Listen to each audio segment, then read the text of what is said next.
Yeah, we're Do you going want me to to close hold it. this mic, or can you hear me just talk? This one will just be kind of pick you up in general. This one you can move around with you if you want to move around. Okay, I hope that. You can take it out. Stand back to Let's see. It comes out by sliding it up. Yeah, I just pulled it. Okay. Okay, I apologize for the discomfort in the room. I know it's very warm. We don't have any air conditioning. That's what happens when you go to rustic mountain resorts. You don't have those kind of modern conveniences. Instead of casinos, right. What we're going to do is kind of try to compromise. Jerry is going to have a large number of slides, so we will be closing the drapes to make the slides seeable, but I'm going to leave the windows open and ask you to put up with the flapping a little bit. We had some complaints about that earlier this morning, but it's so warm now that hopefully that will be a compromise most people can live with. There is some ice water in the back of the room, again, so that you can get some cool water. Our next speaker is Jerry Leaf. I think most of you know him. He's a research associate at UCLA Medical Center. He's also the president of Cryovita Laboratories. As we've just seen from Greg Fay's talk, a lot of things can go wrong in the freezing process. There are an awful lot of things to try to control in order to keep that kind of damage from happening. And it's not only in the freezing process itself that you can have problems, but in transport. When a person dies and needs to be suspended, they aren't automatically in the laboratory and ready for the procedures to be started. And so it's necessary to transport them from some location, sometimes not too far away from the laboratory and sometimes from quite a distance. So Jerry's going to be talking about techniques of transport as well as some new and improved techniques in the procedures themselves.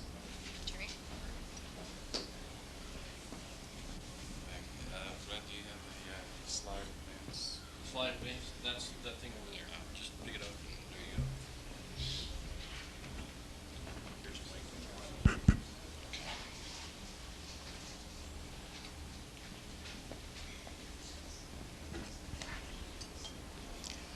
I'd like to thank Luigi Warren for shooting the pictures of our mobile cart that you see over in the front, and of which Hugh Hickson did almost all of the tedious construction work, and did some design work as well on the electrical system for the power.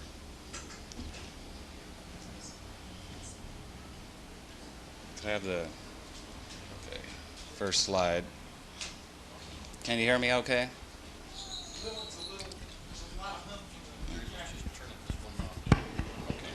Is that better? Okay. Oh, okay.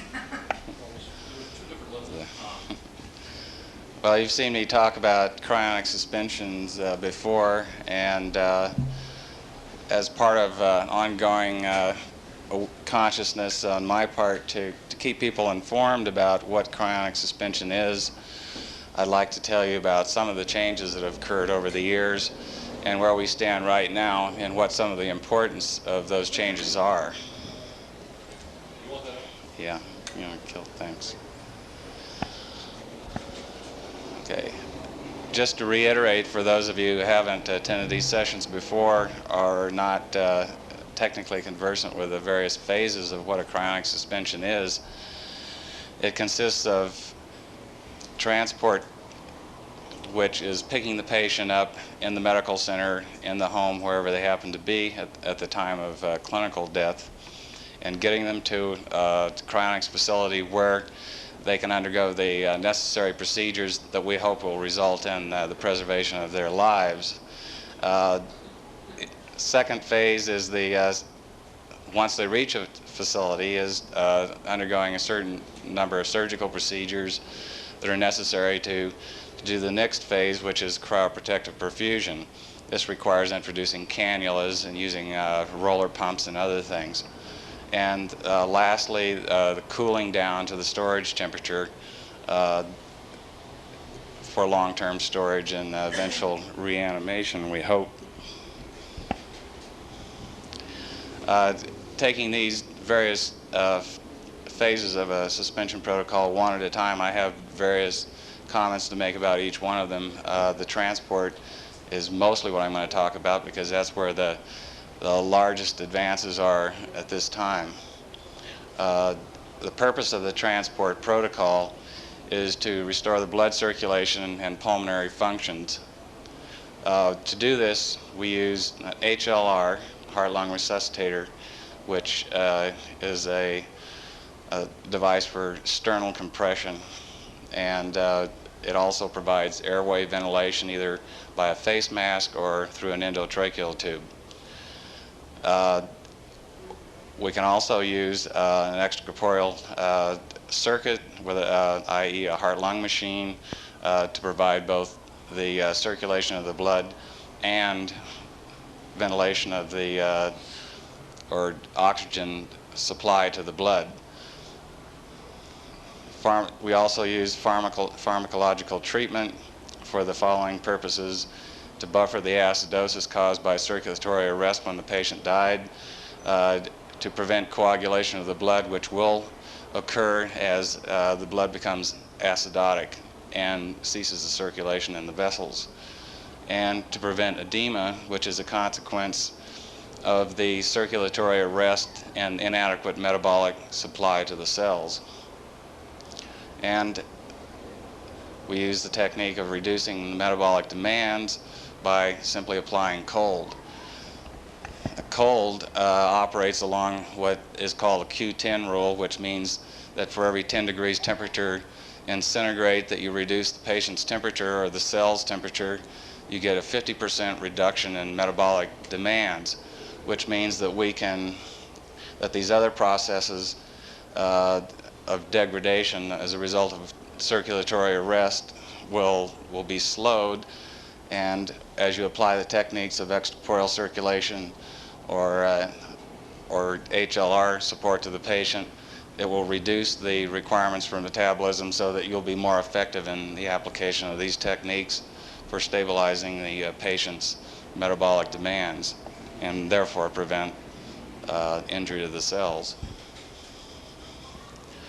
In the previous transport techniques that we've used, we've seen everything from patients being flown in from clear across the country with absolutely nothing being able to be done for them except the topical application of ice, putting them in a container and shipping them by air transport.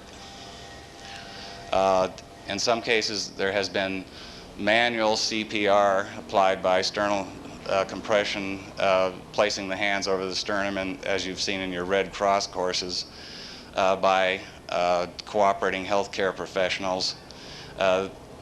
They have given, in some instances, pharmaceutical treatment as recommended by us, and then they had to be packed in ice and transported with the blood still in the vessels. And in some cases, there's been HLR support immediately following clinical death by a cryonics team that was on hand. Mike Federowicz did one of these, and the Trans Time team has done one in Northern California. And with a team in a remote area with the proper equipment, they can give added circulatory support over a longer period of time, give the pharmaceutical treatment that we use, and continue the circulatory support until deep hypothermia is reached, and then you have to transport them by air again without washing out the red cells or other cellular components. And local, if the patient is local, you can do all of these things and go straight to a cryonics facility where you wash out the blood, followed by cryoprotective agents and perfusate. Now, our current capabilities, which have increased considerably from what we've been able to do in the past, consists of being able to send a team to a remote area, accomplishing the best possible remote support of the patient that we have in the past, with the addition of being able to take along with, the equipment, which we did on the last suspension that we did, complete total body washout in a remote location, and reduce the temperature before the air transport as well. Now, the importance of total body washout before you lower the temperature to deep hypothermia is that if you don't remove the blood cellular components, they become an impediment to flow of cryoprotective agents during the later perfusion. And so it's very important, if possible, always to have the patient's cellular components washed out in order to maintain good circulation when you start your cryoprotective perfusion. With the remote and local capabilities have been increased by the addition of this cart you've probably seen up front, which I call a mobile advanced life support system. And this can be used either remotely or locally. If we were transporting a patient on this cart remotely, we could support this patient for days using an adequate membrane oxygenator, which has very low blood cellular component destruction. If we were going to use this locally, we could use where the time involved was going to be 7 hours or less, we could use a conventional state-of-the-art bubble oxygenator. The only reason we would use the bubble oxygenator is that it has somewhat lower costs. Otherwise, we would have to use the membrane, SciMed 2 membrane in this case. And this could be done, it's been demonstrated clinically that you could support a patient up to 11 days using a membrane oxygenator system. In adults, this has not worked out long-term for clinical applications, primarily because these patients were being treated for injured lungs, usually an injury incurred during a burning incident. And while the patient survived the long support with the extracorporeal system and the membrane oxygenator, the lungs nevertheless do not survive. They scar over, and so what you've got is a patient who has no capability of living but is still alive, and you end up having to pull the plug on them. So, but for our purposes, we can say that clinically it's been demonstrated that you can support patients over a very reasonable period of time, far more than we anticipate we'll ever need, to get to a patient in a good state of physiology to a laboratory where we can do cryoprotective perfusion and carry out a complete suspension protocol. Yeah. Jerry, what is HLR? Heart-lung resuscitator. That's the sternal compressing device. You'll see it.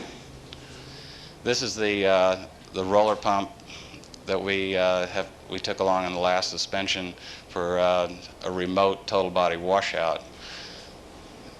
And this is the oxygenator that we used.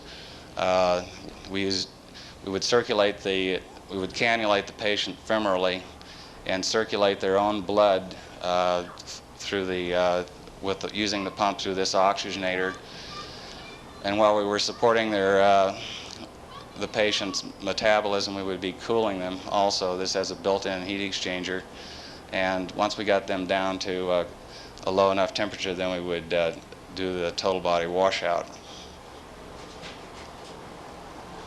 This was the priming solution that we used for that system on the particular patient that we did in the University of Wisconsin Medical Center. There will be one change in this priming solution as we're currently going to use it. Instead of 1,000 cc's of dextran 40, we'll only use 500. We'll support that extra volume with hydroxyethyl starch, which is clinically available. Now, to give you an idea of the importance and the reason that we have sought to develop an advanced life support system that we can take to the patient and to support the patient on until we get them to a cryonics facility. This shows the blood flow requirements that can be established with different techniques compared to the actual requirements. The normal is the blood flow requirements at normal temperature of the patient when your heart is beating and you're in a resting state. And what we can supply with an HLR on the left shows that it's completely inadequate for long-term support. And typically, sternal compression techniques, whether they're applied manually or mechanically, as with an HLR, are only a very short-term technique used for a couple of hours at most to support the patient. And there develops peripheral acidosis because of inadequate flow to the extremities, and in the end it's a losing proposition. But with a system that we built using a roller pump to supply the blood flow and an oxygenator to supply adequate blood gases, we can actually establish more than 100% of the requirements for an average human being. And even at normal temperature, we can supply that complete requirement. And of course, we will be using hypothermia to reduce those requirements. A very modest hypothermia, which is of the order of 28 to 30 degrees centigrade, which will give you, according to Q10 rule, about a 50% reduction in requirements for metabolism, which would translate into a 50% reduction of the rate at which you have to pump blood. And this is important to reduce the blood flow rate for a long-term pumping action is important because it would help reduce the amount of destruction of cellular blood components.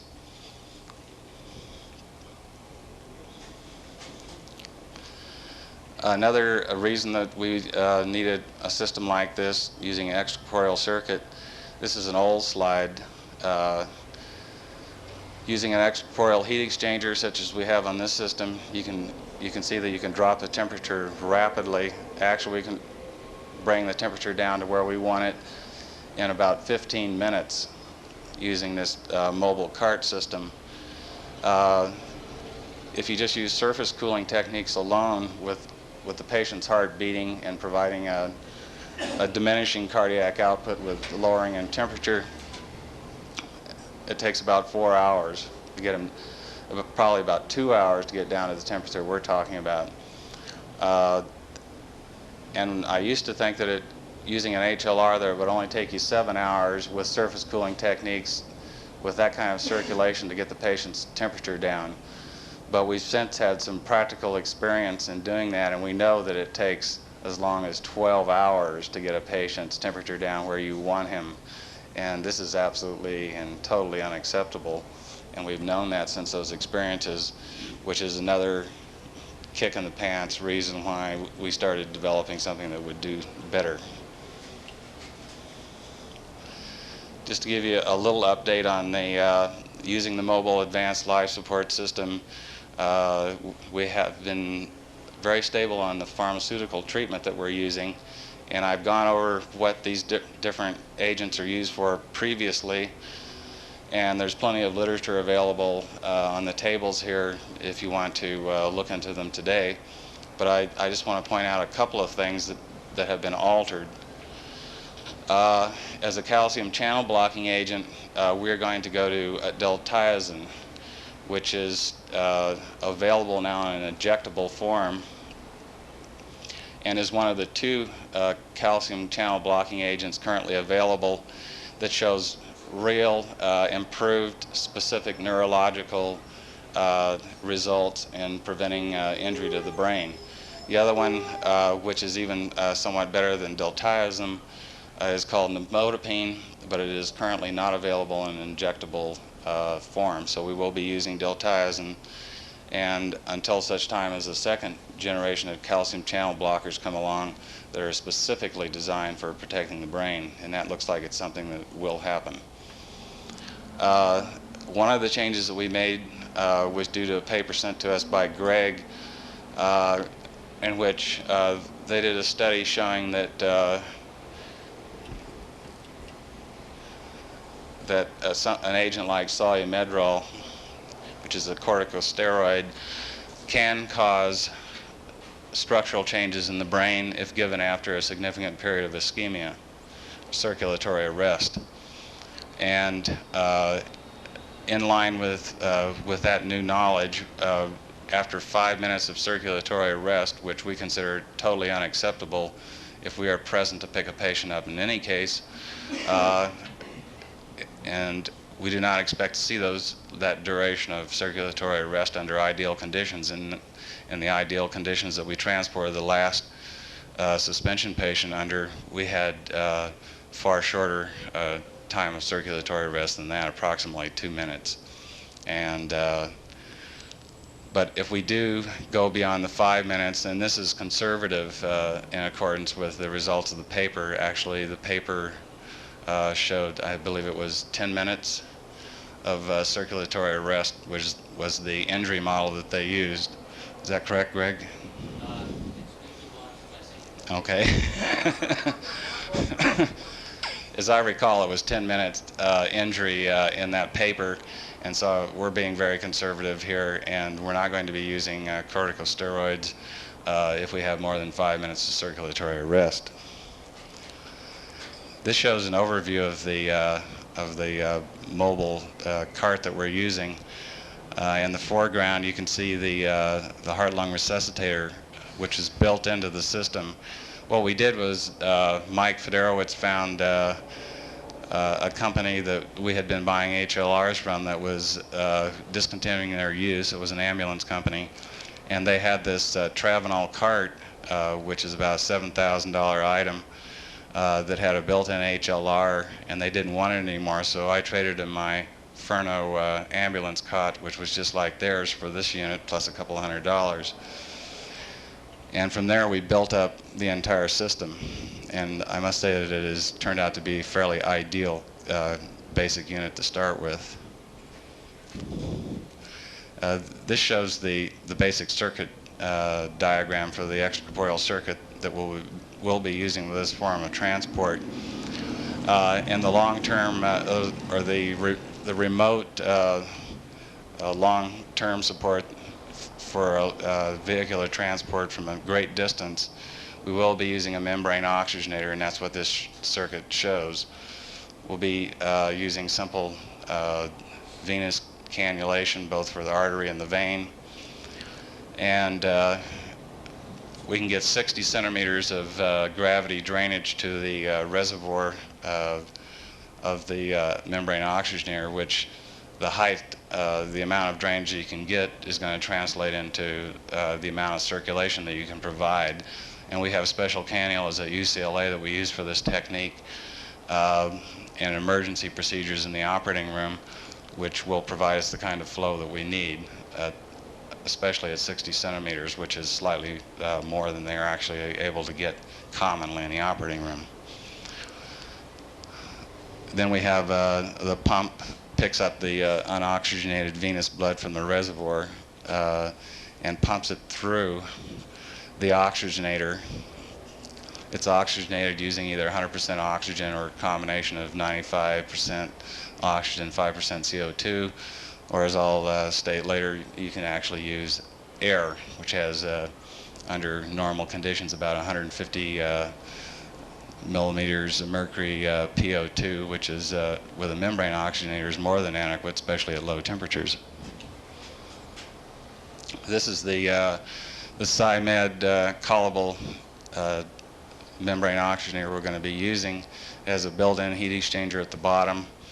This is an advance over the original type that they were selling up until about a year ago. And it has a much nicer housing and mounting system. Basically, you pump the blood through this system. It goes in the bottom, it comes out the top. The oxygen goes in the top and comes out the bottom in a circulating fashion to get the best blood gas exchanges.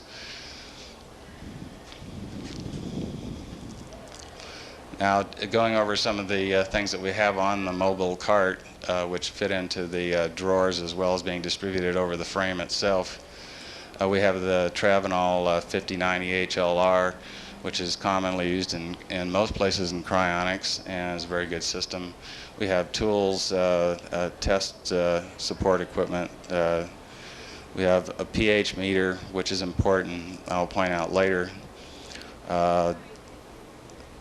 Surgical instrumentation, all of the treatment pharmaceuticals on that list that you saw, the oxygenator priming solutions, and the SciMed2 membrane itself, various and sundry disposable sterile supplies such as draped sheets, surgical gowns, gloves, etc.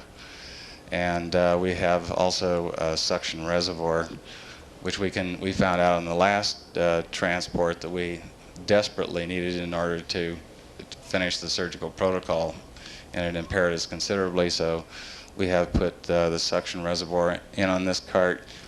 Additionally, the same system that supplies suction for the reservoir can also provide airflow to the membrane oxygenator if we run out of 100% O2. This shows the HLR again. You've seen these many times, and this is the device with the cylindrical device with the blue strap is the pneumatic device that presses on the sternum and causes the blood to be driven to the arteries. This shows the surgical instrument, and this is a new type container being used in this country. It's been used in Europe for a number of years. You can sterilize with steam this entire box, which seals, and the guaranteed sterility is about 4 years once you sterilize the system. And the company actually says that it'll probably hold for 6 years, but they only guarantee it for 4. So you've got a nice long-term storage capability of your sterile surgical instruments. And of course, disposable items can always be rotated as they become outdated. This is the actual SciMed2 membrane oxygenator itself. You can see the heat exchange coils at the bottom. And later on, you can come up and take a look at the system because it's all set up as you see pictured here. And we'll try to answer questions for you. This shows a little canister device that you see there. It's most obvious is an arterial line filter. We always filter regardless of whether we're using membrane oxygenators or not, even though clinically they don't always filter after a membrane. We do because if you have a leaky membrane, you could get into a problem, or if there are other small particulates coming in from the extracorporeal circuit because of possible coagulation problems, they'll catch in the filter and prevent injury. The electrical powered equipment on this cart, the equipment that requires electricity to operate, is a Travenol roller pump, and it shows some of them operate by simple switching on either 110 volts or 24 or 12 volts, etc. The Tektronix pressure monitor will operate either from an AC source or a DC source. The Bentley O2 saturation meter has its own self-contained battery, 9 volt. And the reason that we're using an O2 saturation meter on this system is that since we can't haul along a huge blood gas system for measuring online blood gases to know how we're adequately perfusing the patient, supplying gases, you can get the saturation using this simple system. And if you know the pH, which is why we have the pH meter, then you can plot using a nomogram what your PO2 of your arterial and your venous blood is, and that will tell you in millimeters of mercury what you're putting in and what you're getting out. And by knowing the arterial-venous difference, you can increase or decrease the gas delivery, thereby conserving limited amounts of 100% oxygen that's on bottled gas or increasing the flow if you're running air supplying the system. Whoop, I forgot. The temperature meter is self-contained battery supply, showing all of the blood temperatures and the patient temperature as well. It's a 5-channel system.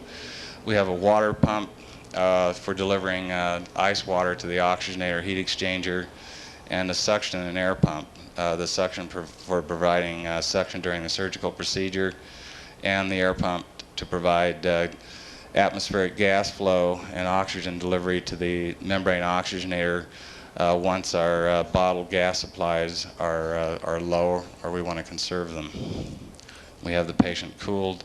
We can certainly use airflow to sustain adequate gas without continuing to eat into our bottled gas supplies and conserve those for emergency use. We have some panel and reservoir lights so that we can see the control electrical panel and to see the level in the blood reservoir of the oxygenator. And those are hooked onto the batteries. This shows the pump, which is can be switched on the pump itself to operate from batteries or from wall current. This is the monitor. It's switched directly at the monitor itself as well. And this shows the Bentley O2 sat meter sitting on the top. This is where we get our venous and arterial saturation to plot the, so we'll know what our blood gas status is, and the temperature meter below. This shows the suction reservoir down on the bottom of the cart, and that's supplied, the suction is supplied by a pump that's contained inside of the blue box. And likewise, the second line that you see on top of the blue box runs to the gas supply for the oxygenator so that we can switch to using this pump to provide airflow or sticking with the bottled gas, either one. Now, the power supplies that we have available, on the cart itself we have two 40 ampere hour lead acid gel batteries. We have a 110 volt power strip which we can plug into the hospital outlets when we're within the building, and we have a charging circuit which was specially designed by Hugh Hickson that will charge two batteries simultaneously, even though they're unevenly discharged, and are online providing 24 volts to that battery powered pump and 12 volts to other equipment on the cart.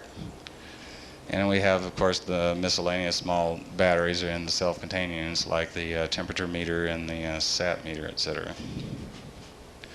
This shows the control panel. We haven't labeled it yet as to what the switches are for, but the two meters show the discharge level of each of the 40 ampere hour batteries, and the red switch at the top middle is for selecting one battery or the other to run the water cooling pump with. Since it's a high drain item, we want to be able to partially discharge one of the batteries running that unit and then be able to switch over to the other system, the other battery. And then the other switches are for controlling the lights and the suction motor or the water circulating pump motor independently. And we have the switch down at the bottom will turn the system completely on or completely off. Everything. This shows the modified battery charger. You can't see what's inside of it, but it is not recognizable by the manufacturers anymore. Oh, I should point out on the left is the one of the gel batteries that we're using, and there's another one directly opposite on the other side of the cart. Okay, sorry. Okay, the options that we have for gas supply or when we're in a medical center or any hospital environment, we have adapters that will fit any of the major hospital wall outlet systems, and we can tap right into their gas supply as long as we're in the medical building itself. Alternatively, if we're in an area where we can't tap into a wall source, we can use the large 244 cube H cylinders. We have the gauges to do that. And lastly, we have the E cylinders. Two are mounted underneath the HLR as standard equipment, and we have the capability of carrying two more in a special rack that you can see that goes across the top of the cart. And when we run down on the cylinder gas, if we're in a transport mode, of course, in the vehicle it will have additional gas, but nevertheless we have the ability to go to using the air pump itself to supply the membrane if we're in the transport mode. Whoop, I keep doing that. Okay, this shows the head of the cart tilted up. It has the HLR mounted on top. This shows the 2 E-cylinder bottled gas. The green hose coil down below is what we can use to extend directly to a wall source of oxygen in the hospital or to H cylinders anywhere.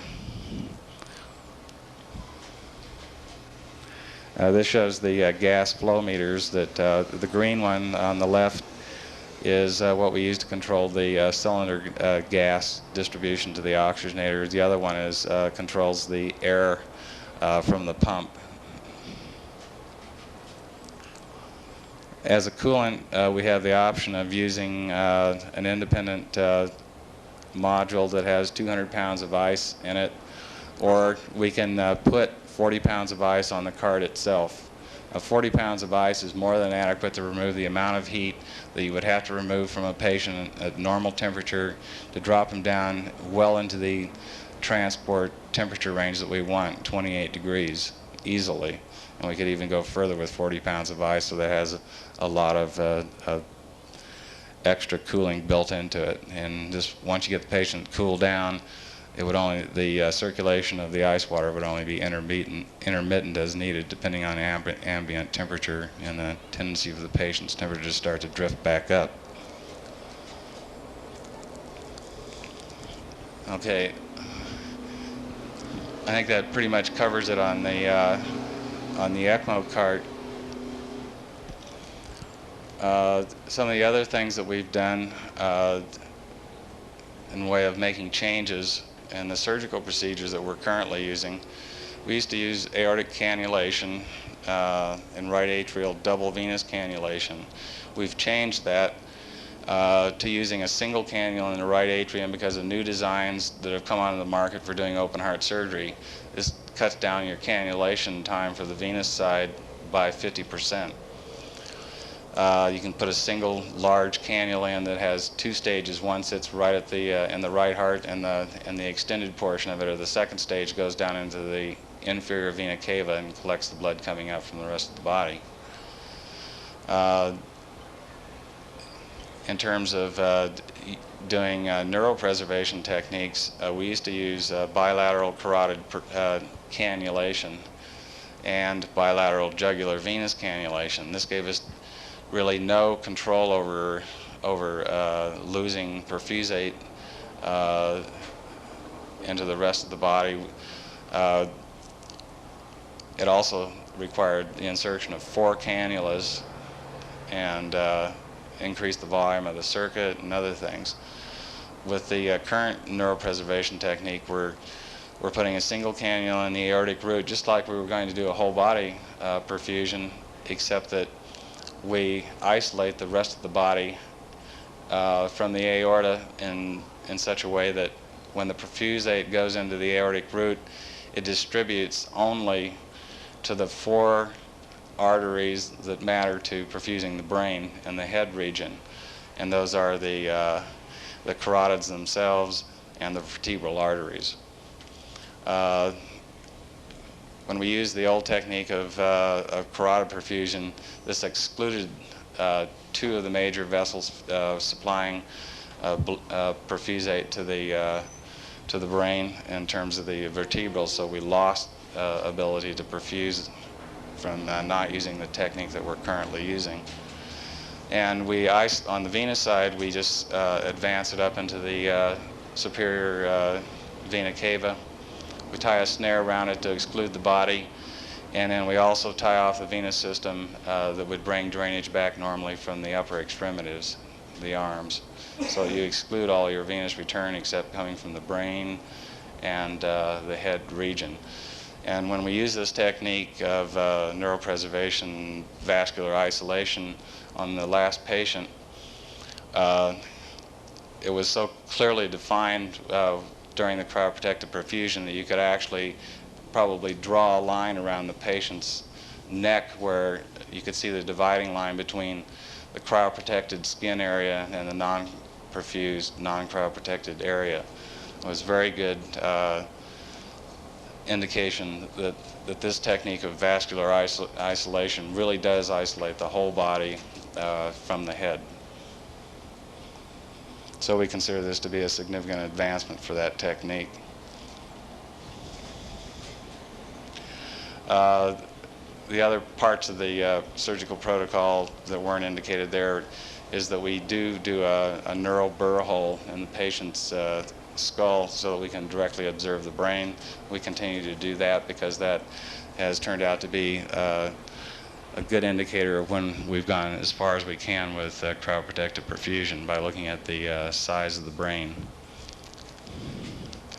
In the old techniques that we used the median sternotomy, or splitting the sternum with a saw, so we could directly access the major vessels, the aortic root and the right heart, which would give us access to the inferior and superior vena cava, and we'll continue to use that system.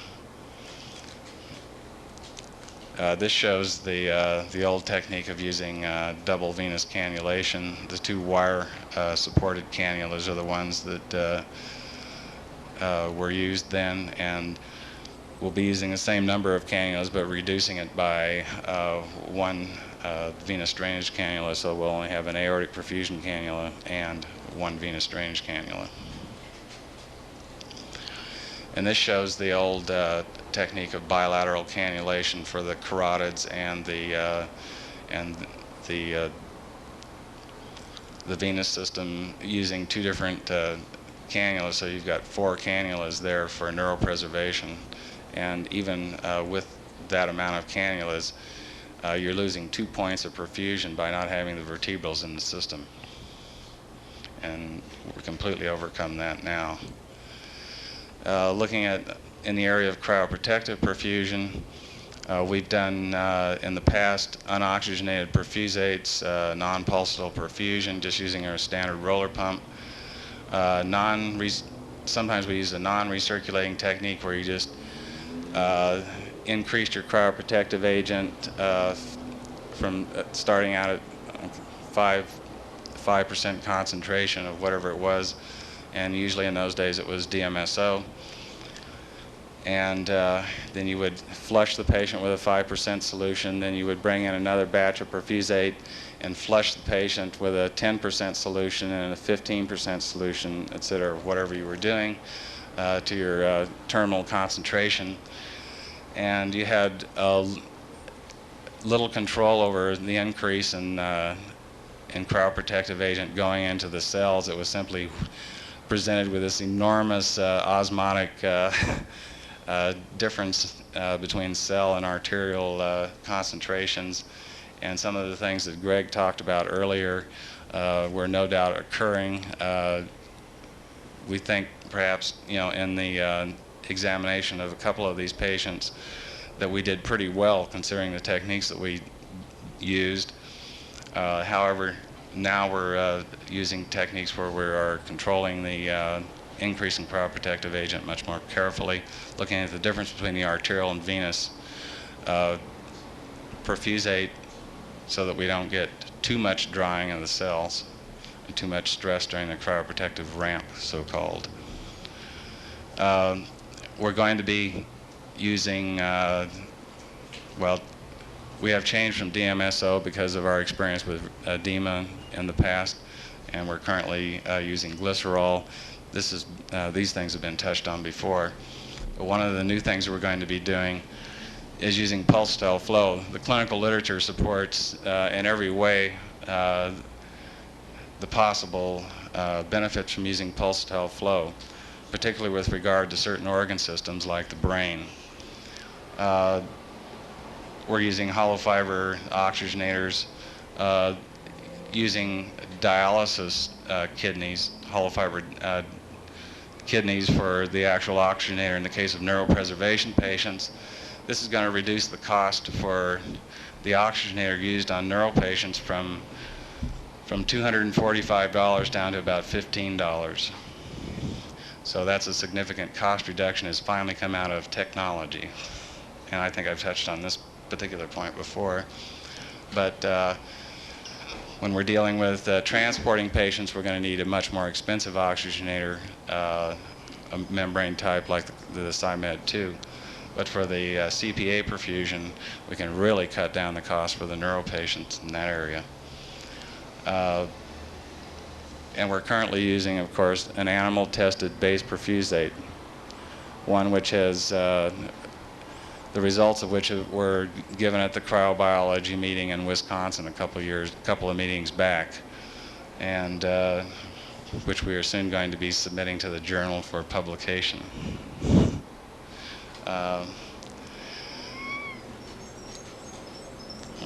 Okay, this shows the heart-lung machine that we use at Cryovita, and this is from one of the earlier perfusions that we did for TransTime, showing a Q100 oxygenator. And the two systems that we might alternatively use for cryoprotective perfusion is a system that I will talk about a little bit more, using an increasing volume system while increasing the cryoprotective agent. So you have a known amount of water in the patient, a known amount of water in your extracorporeal circuit, and you simply add cryoprotective agent in a concentrated form to bring it up to your terminal concentration, which is expected to do the best preservation. However, if we use a technique where we use a constant volume rather than an increasing volume system, we could use a bubble type oxygenator like this, and we have used this once before, but not with oxygenated perfusate, in which you pull off as much volume as you're adding as you increase the cryoprotective agent. I think that we have better control using the increasing volume to a terminal concentration than we do with this technique. We seem to run a little faster ramp with this, and because of the drying and the things that Greg showed you before, that can be a problem. Okay, I'm going to really have to push to get finished with this, but the potential superiority of pulsatile perfusion, which is a technique we will be using, are the things that you see there.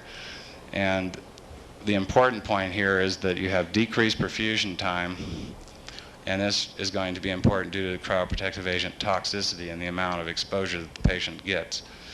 And an increase in cryoprotective agent in the peripheral areas for whole body patients. And it also is going to translate into better distribution in the brain, according to the clinical studies, for neuro patients. This shows the kinds of waveform that you get. The first waveform there, the little squiggly line, is what you get with a roller pump. The next, the two peaks you see next are what we will get using the actual pulsator that we're going to use, and the three on the right show the waveform that you would see in a patient's normal beating heart.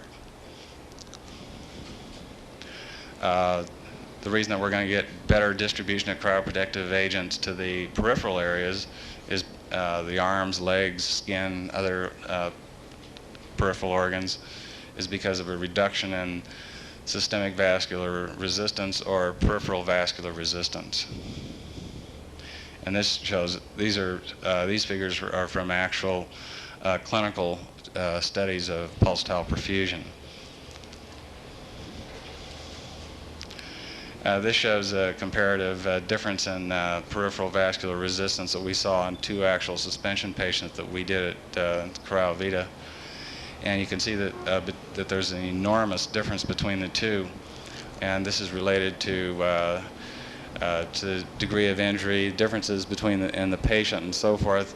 But the major point here is that we want to bring in all of our patients as much as possible, regardless of the degree of injury. We want to reduce that amount of peripheral vascular resistance in order to improve perfusion of cryoprotective agents. And this will, of course, also mean that we can get them in faster and get the patients lower sub-zero temperatures quicker. And this is a device that we'll be using. It's made by Shiley Labs. The cylindrical device you see on the top is the actual pulsator itself, and it inserts directly into the arterial line, perfusion line of the extracorporeal circuit, and pulses directly into the cannula supplying cryoprotective perfusion to the patient at the aorta.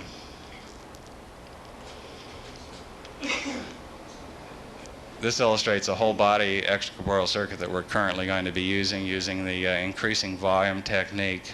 And this is the technique that we used on the last patient that we did, which in its case was a neuro patient.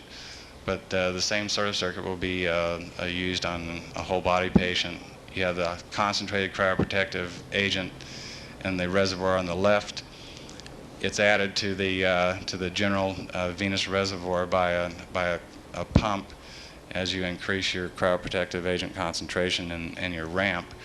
And then as that venous reservoir concentration goes up, it's pumped through the membrane oxygenator, cooled down, filtered, and then pulsed using the pulsator before it hits the arterial cannula.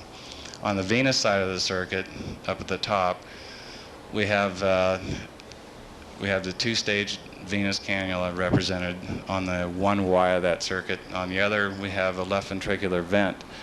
Now, the reason that we've gone to using a left ventricular vent is that we've noticed in patients in the past that we have not done the kind of perfusion that we would like to see of the lungs.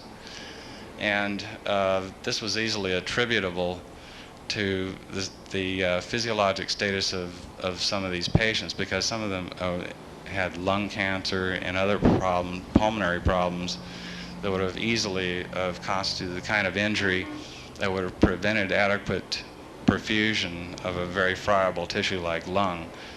However, at the same time, during the course of doing suspensions, we've noticed that there has been filling of the left ventricle with cryoprotective perfusate, and this translates into fluid backing up in the lungs. And so now we're going to apply something that I thought about a little while ago, where we insert a vent, a catheter into the left ventricle of the heart itself, and we'll use the normal gravity drainage system that we already have in hand by simply winding it off and attaching it to that cannula sticking in the left ventricle.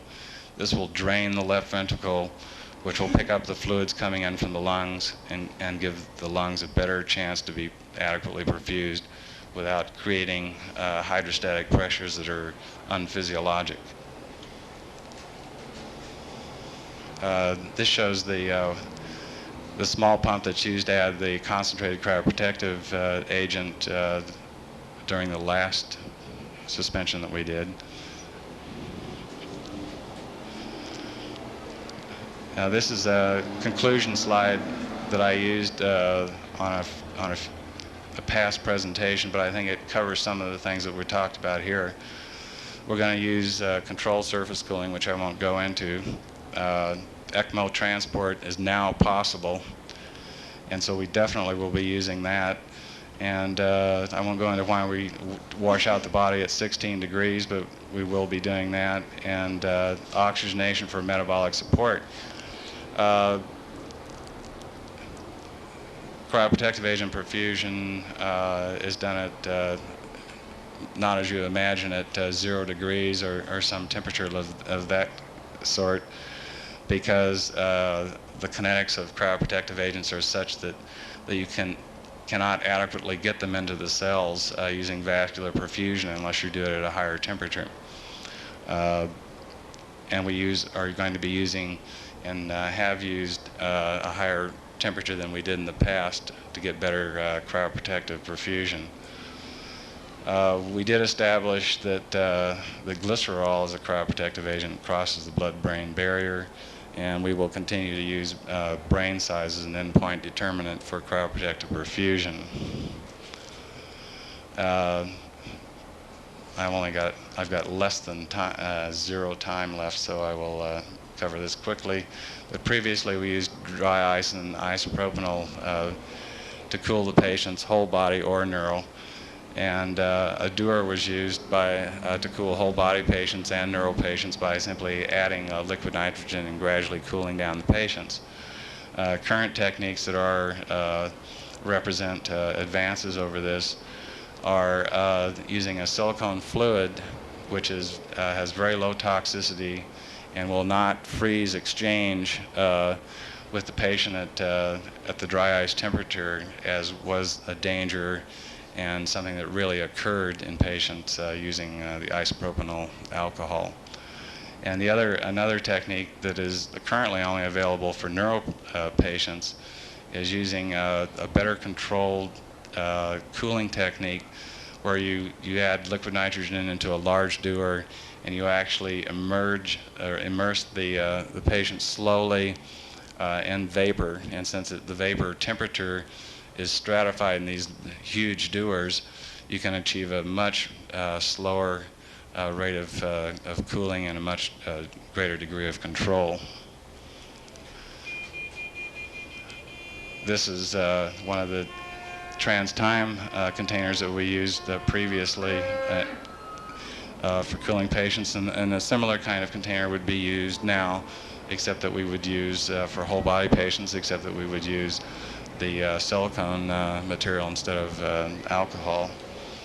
And this shows the already existent control rate cooling technique for neural patients.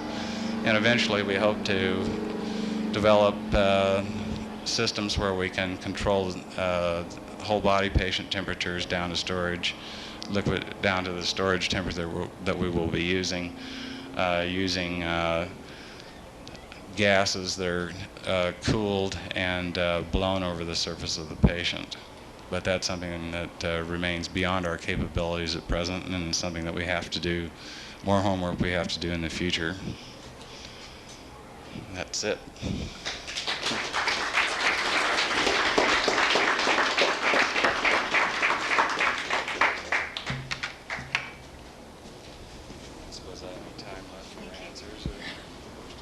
Well, why don't we take about 5 minutes for questions? All we're cutting into is dinner. What? Are there any questions? Art? Oh, yeah. Yeah, I was wondering if there's any form of feedback to tell what's happening as you're freezing, you know, ultrasound to tell if the ice is forming inside and things like this, or you just go by a fixed regimen and hope that everything's moving right inside? Well, we know that we're causing freezing, and because of the cryoprotective concentrations that we currently use, and because we've had the opportunity to look at patient tissues after having done some of these procedures, so there's no question about the ice is formed, and we expect it to form. Will only be after Greg satisfies us that it's worthwhile to do work on phase curves and so on. They look like a little feedback, but much like the same techniques you're doing now, you could yes. follow those cheerful curves on down. We may well be able to do that, and that's we're working closely with Greg and taking his lead in determining the time when it's valuable for us to do vitrification of entire mammals, and then we'll see what happens. Thank you. Yes, would you comment on the logistic problems involved? Suppose you have a patient in New York and you want to transport, I would assume, by a jet ambulance. I know those jet ambulances that we've looked at have got very limited space available. Do you know that this will fit onto one? Now, I haven't looked at individual jet ambulances that are available. However, at UCLA, we're using a similar cart to transport patients on a helicopter using an intra-aortic balloon pump, which is a device for supporting a patient's failing heart. And it's no larger than this. As a matter of fact, it's a very similar frame made by exactly the same company. And I know that this unit could be gotten onto your average helicopter transport system being used by medical centers. If that's the case, I would assume that I could get it onto an aircraft type ambulance system, but I would definitely have to look at that before we would make a decision whether we could use that or not. I add to that. Also, this is a system that would be used primarily on a local level to stabilize the patient and get it into a state where we can then transport him unhooked from this. And that's what we will, in all probability, do if we're responding to an emergency remote from here. And of course, clearly, the only kind of emergencies you can respond to remote with this kind of setup are ones where they have one of these available locally, which is not very likely, or ones where we have enough notice to deploy this because it is probably going to have to be torn down to some extent to be flown out, which is easy enough to do. Yeah, we can. Yeah, I should have commented on that. That this is. We expect most of the people that are signed up for suspension are going to die in a medical center environment. And because of the paramedic systems that exist now, almost nobody dies at home unless they blow their brains out. And I know there's nobody signed up for cryonic suspension going to do a thing like that. So we expect to be able to respond to something terminally happening to suspension patients. And if we have the same kind of advance that we had on the patient in Wisconsin, we could easily send a unit like this to a place like Wisconsin before the patient dies. Put the patient on this when they have been declared clinically dead, and actually use this system to transport a patient all the way from Wisconsin. But we don't as yet have the van completely equipped to do that kind of a transport. But that's the sort of thing that we will be doing as soon as the van's up and running, as the cart already is. Okay, Jerry, have you, well, how to put, it is possible that an apparatus like this might cause hospital administrators some trepidation. Great trepidation. Yes. What are your thoughts on that and on ways of dealing with it?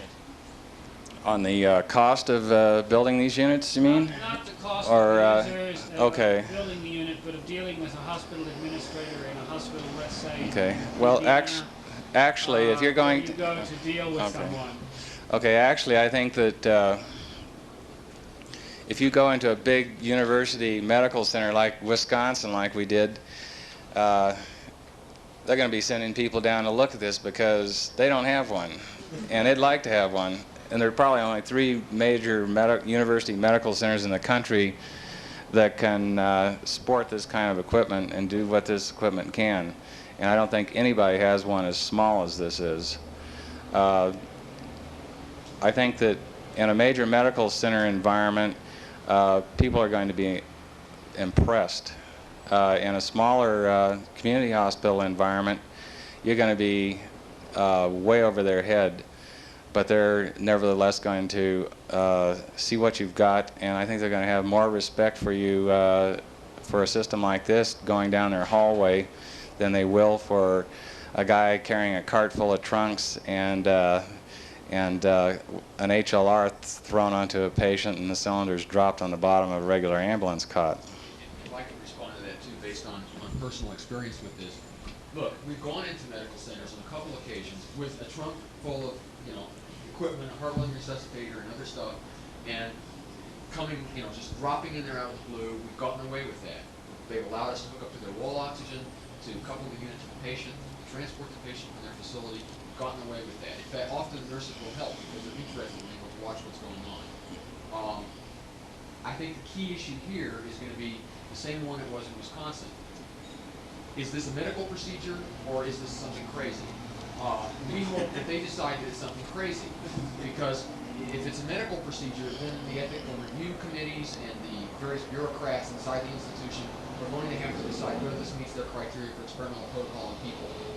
And that means weeks of delay while committees cogitate over this. If it's just some kind of bizarre post-mortem procedure, as long as we seem to mind our own business and we know what we're doing and we're not interrupting their schedule, I think we've got a reasonably good chance for cooperation, unless you run into somebody who just has a blind spot, you know, a Harold Merriman who happens to be a hospital administrator. Would you be able to put someone on an HLR in the hospital and quickly get them out and put them on this? Sure. Well, In fact, that's what you would do if you couldn't get the person on, if they wouldn't let you do the surgery in the medical facility to get them on the pump, is you put them on the HLR on this thing and just take them out on it. And then do the surgery out in the van or wherever you could go to and do it. the reason that this system retains its HLR, of course, is that with an HLR you can immediately provide circulatory support and oxygenation, and this is maintained with an HLR until the femoral cannulations are completed for the heart-lung machine and the extracorporeal circuit with the membrane oxygenator in it, and then you can take over completely. And you can make up for any metabolic deficit, hopefully, that's been incurred in the peripheral tissues. Jerry, it looks like if you had the person on HLR, it would be difficult to do the femoral cut downs with that. This thing, That upper frame is for carrying additional cylinders. It snaps right out of the way, and it would not be there during the surgical procedure. Also, the monitor that you see standing up on the column at the end of the cart simply folds down out of the way, so that during the surgical procedure you've got a clear field there, and so there's no problem there, and that gives you the HLR gives you support until you've got 100% support with the ECMO unit. As nobody's asked me what this cart cost to build. I'm not going to tell you that this cart cost me the following amount to build, but I will tell you that it would, if you set out and to buy the equipment that you see here, to build a system like this, it will cost you $30,000. Yeah. Hmm? Yeah. No, it's a new system. Totally new system. Well, the organization of this system is completely new. However, it incorporates into it the basic concepts that 2 or 3 medical centers have already are currently using themselves. The problem is that, for example, a battery, an AC alternating either AC or DC roller pump, such as is on this unit, that's currently available, will cost you, just itself will cost you $15,000. You're talking about the parts. Just the pump. The labor to test The labor out is this. gratis. We've donated. Yeah, I'm not talking about the labor. I'm just talking about the components for this off-the-shelf components. Ask us what we would sell one of these before we had to build another. Well, I'm sure it would be at a significant cost. I'm going to ask you to speak to Jerry and or Mike afterwards for more questions, and they've invited you to come up and take a look at the card afterwards.